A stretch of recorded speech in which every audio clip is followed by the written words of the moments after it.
Solar. Firstly, advantages. First, clean form of energy.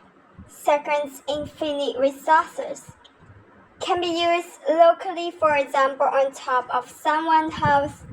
Can be used to heat water and generate electricity. Firstly, clean form of energy, and secondly, infinite resource. Then, thirdly, can be used locally, for example, on top of someone's house. And fourth, can be used to heat water and generate electricity. Disadvantages. Firstly, expensive to make solar panels. Second is that the sun does not shine all the time. Thirdly, not every country gets adequate levels of sun. Fourth, it can be used at night. Fifth, its hard store supplies energy. And sixth, supply does not always equal demand. So, solar advantages consider the first thing is clean form of energy and infinite resource. And the second point is that it can be used locally. And the third point is that it can be used to heat water and generate electricity. For disadvantages, the first thing is expensive to make solar panels. And the second thing is that the sun does not shine all the time. So not every country gets adequate levels of sun, and it can be used at night. So second thing is about the sun. So first thing is about the cost, second thing is about the sun. While third thing is about how store supplies energy. And fourth is supply does not always equal demand. So supply does not always equal demand can be with expensive to make solar panels. So there's 1 cost, second suns, and third hot storm supplies energy. So wind advantages. First thing is clean form of energies and infinite resource. The second thing is also can be used on a local scale, and it can be placed at sea in mountains away from settlements. So second thing is about places where you can be used on local scales, and you can also be placed at sea in mountains away from settlement. And third thing is technology is proven. So disadvantages. So the first thing is the pollutions. There is visual pollutions and noise pollutions. And about second thing is that it is unreliable. And the third thing is it is expensive to install, especially offshore. And the fourth is it is hard to store surplus energy. And fifth is it has to be turned off in a very strong winds.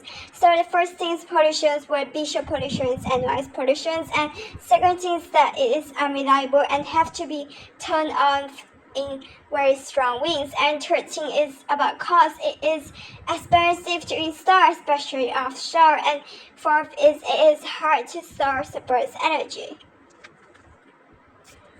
And now tether. So tether also advantage first thing clean form of energy and infinite resources. And second thing is that it is ideal for islands countries. It's ideal for islands countries. So the disadvantages is the first thing that it can bring important shipping routes.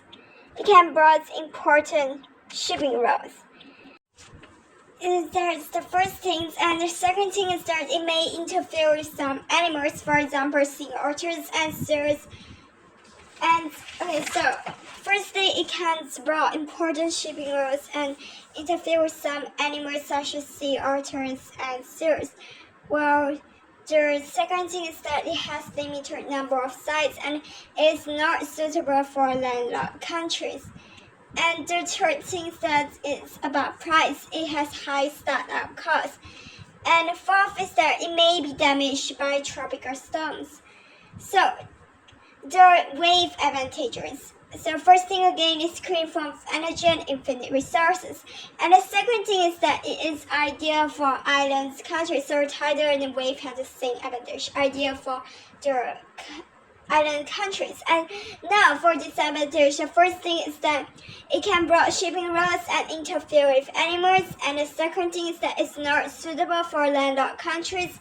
And third thing is that it is unreliable because the strength of wave can vary and the technology is still being developed. So the main point is that the strength of wave can vary and the technology is still being developed.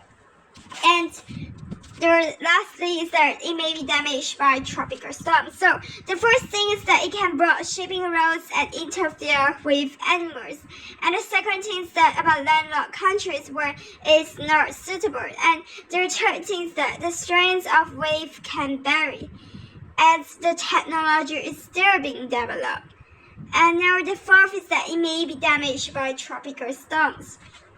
Now moving to hydroelectric advantages. So clean form of energy finishes as long as rivers are managed properly. Now, moving to the second point is that the built dam can also prevent flooding, and the reservoir behind the dam can be your store of water. So, to build dam, you can prevent flooding, while the reservoir behind the dam can be your store of water. So, disadvantages is first thing, only a limited number of suitable rivers.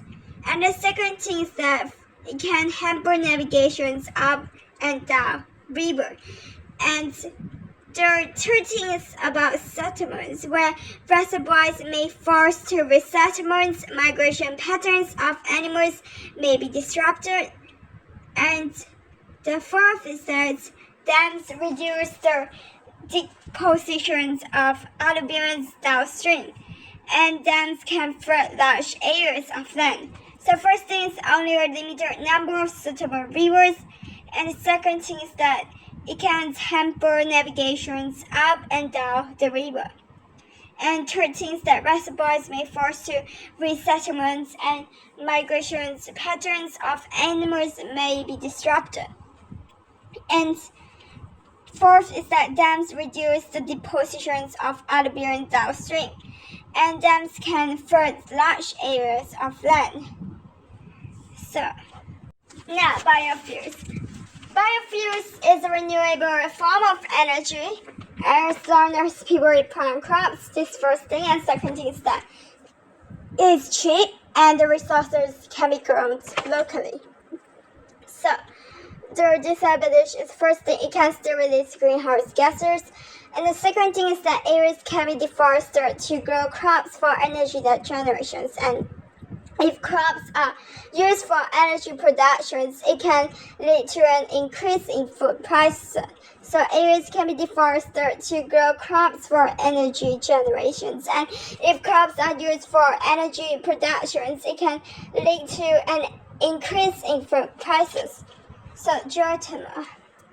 The first advantage is clean form of energy, finite resource. Second thing is that it can be used to heat water and generate electricity. It can be created constantly and is not dependent on the weather. So it can be used to heat water. It can be used to heat water and generate electricity, and it can be created constantly and is not dependent on the water. It can be created constantly and is not dependent on the weather. And it can be used to heat water and generate electricity. The disadvantage is not every country's geothermal potential, which is the first thing. And second thing is about price. Installations and startup costs are expensive. And third thing is drilling can release harmful gases, and fourth is geothermal activity can change, which can make the productions of energy higher. So first thing, not every country's geothermal potential, and second is the installations and startup costs are expensive, and third thing is drilling can release harmful gases, and fourth is geothermal activity can change, which can make the productions of energy harder.